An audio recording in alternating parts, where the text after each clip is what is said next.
Yeah, hi there, and these comments are for Heba or Heba. I'm probably not pronouncing your name correctly. So you say, hey Michael, I'd like to ask you about the scores. Are the internet, paper, and computer scores the same? And is your course teach for the paper exam? I might join your course tomorrow. Thank you. Okay, so you have a two-part question. So the first part question, are the scores? No, they're not the same. The paper-based, internet-based, and computer-based scores are not the same. For example, if your paper-based test score is between 480 and 499, that would be the range on the IBT test, about 54 to 60. That would be the equivalent of 157 to 172. If you compare it to the TOEIC, that would be about 580 to 639. If you talk about the ELTS exam, that would be about 4.5 to 5.0. Or, if you score 535 points on the paper-based test, that would put you at about 73 for the internet-based test. For the computer-based TOEFL, that would be about 203. And for the TOEIC, that would be about 705. And for the ELTS exam, you would be over 6.0. So that would be some equivalence there. So these scores are not exactly the same.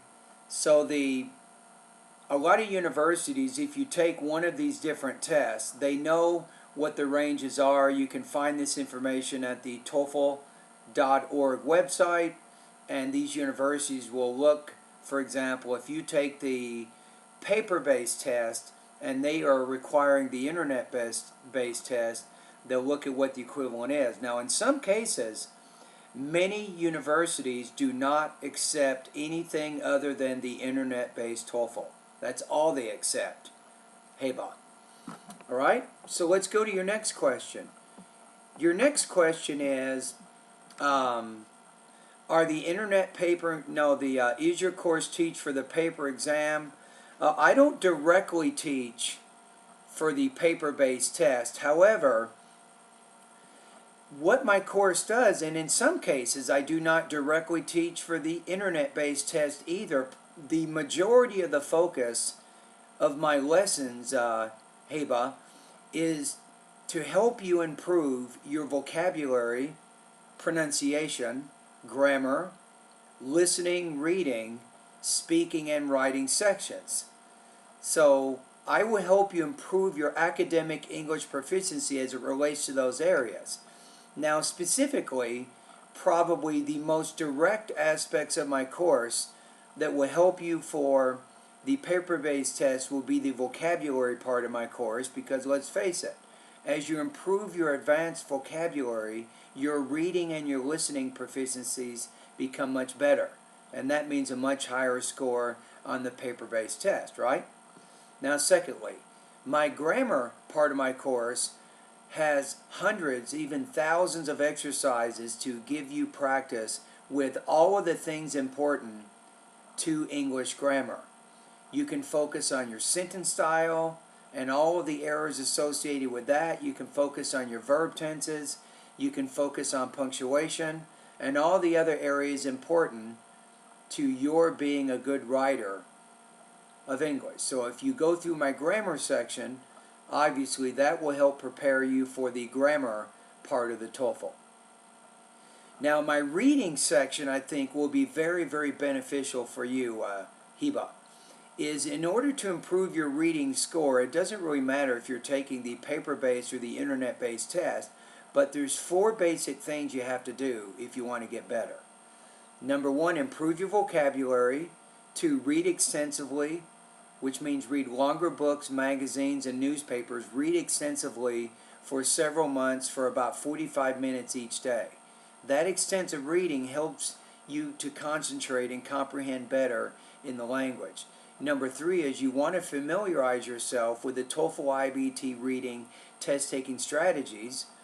And then the last thing is you definitely want to increase your reading speed to a minimum of 300 words per minute. That way you don't have any stress about trying to finish the reading section on time.